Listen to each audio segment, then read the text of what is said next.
இன்னைக்கு ஒரு சூப்பரான வீடியோ தான் பார்க்க போறோம். வழக்கம் போல எங்க வீட்டுக்காரர் வேலைக்கு போயிட்டு வரும்போது கொஞ்சம் மீன் எடுத்துட்டு வந்திருந்தாரு. என்னென்ன மீன் எடுத்துட்டு வந்திருக்காருன்னு பார்க்கலாம். கையில ஒரு சின்ன சூரை எடுத்துட்டு வந்திருந்தாரு. கூடவே கஞ்சி டிஃபன்ல நிறைய சின்ன சின்ன மீன்கள் எடுத்துட்டு வந்திருந்தாரு. அது கூட கணவாய் மீனும் எடுத்துட்டு வந்திருந்தாரு. எங்க ஊர்ல அதாவது பழவேற்காட்டுல நண்டு, மீன், எறா எல்லாமே ரொம்ப ஃப்ரெஷ்ஷாகவும் நிறையவே கிடைக்கும். ஆனா இந்த கணவாய் மீன்ன்றது கொஞ்சம் ரேரா தான் கிடைக்கும். அதுக்குன்னு வலை போட்டால் தான் கணவாய் மீன் கிடைக்கும். அதுவும் ரொம்ப பெரிய சைஸாக தான் கிடைக்கும்.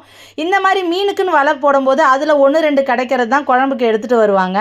கணவாய் மீனை நாங்கள் கடமான்னு தான் சொல்லுவோம். கணவாய் மீனில் நிறைய வகை கணவாய் மீன் இருக்குது. இது வந்து தாளங்கடமான்னு எங்கள் ஊரில் சொல்லுவோம்.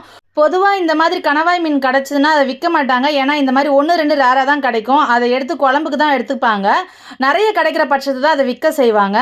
சரி, இன்னைக்கு என்னென்ன வகையான மீனெல்லாம் எடுத்துகிட்டு வந்திருக்காருன்னு பார்க்கலாம். சூரை மீன் எடுத்துகிட்டு வந்திருந்தாரு. நம்ம வீடியோவில் நிறையவே நீங்கள் சூரை மீன் பார்த்துருப்பீங்க. அந்த சூரை மீனும் கூட 4 கணவாய் மீனும், இதெல்லாம் வந்து ஊடா மீனுன்னு சொல்லுவோம். ஆற்றுலையும் கிடைக்கும், கடல்லையும் கிடைக்கும். அந்த மீன் எடுத்துகிட்டு வந்திருந்தாங்க. இது பெரிய சூரை. பெருசுனா ரொம்ப பெருசு கிடையாது, கொஞ்சம் ஓரளவுக்கு பெரிய சூரை. இது ரொம்ப குட்டி சூரை. எனக்கு எப்போவுமே பெரிய சூரை விட குட்டி சூரை கொஞ்சம் ரொம்பவே பிடிக்கும். வறுத்தா கொஞ்சம் ஜூஸியாக நல்லாயிருக்கும். இது வந்து கோலா மீன். கோலா வகையில் நிறைய கோலா இருக்குது. இது வந்து ஒத்த மூக்கு கோலான்னு சொல்லுவாங்க. பொதுவாக அதிகமாக மீன் சாப்பிடாதவங்க இந்த கணவாய், நண்டு, இறால் எல்லாம் இதெல்லாம் விரும்பி ரொம்ப சாப்பிடுவாங்க. எங்கள் வீட்டில் இந்த கணவாய் மீன் எல்லாருக்கும் ரொம்ப பிடிக்கும். பொதுவாகவே கணவாய் மீன்னா எல்லாருக்கும் ரொம்ப பிடிக்கும். இன்றைக்கி வந்து நான் கொஞ்சம் மீனை எடுத்து மாங்காய் போட்டு குழம்பு வைக்கலான் இருந்தேன். இந்த சூரை மீன், அதாவது கொஞ்சம் பெரிய வகை மீன், சூரை, கேரை, அதுக்கப்புறம் இந்த வஞ்சரம், இந்த மாதிரி மீனுக்கெல்லாம் மாங்காய் போடக்கூடாது. மாங்காய் போட்டால் குழம்போட டேஸ்ட் வந்து மாறின மாதிரி ஆகிடும், நல்லா இருக்காது அந்த அளவுக்கு.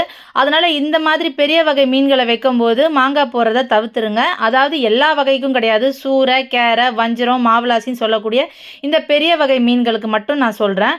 இது வந்து இந்த காரப்பொடின்னு சொல்லுவோம் பார்த்தீங்களா, உண்மையிலே சொல்கிறாங்க, முள் நிறையா இருக்கும். ஆனால் டேஸ்ட்டு சும்மா சூப்பராக இருக்கும். மாங்காய் போட்டு குழம்பு வச்சிங்கன்னா அவ்வளோ நல்லாயிருக்கும் இந்த மீன்களுக்கெல்லாம். இதெல்லாம் குட்டி வகை மீனுன்றதால மாங்காய் போட்டு வைக்கும்போது அவ்வளோ டேஸ்ட்டாக இருக்கும். கண்டிப்பாக ட்ரை பண்ணி பாருங்கள்.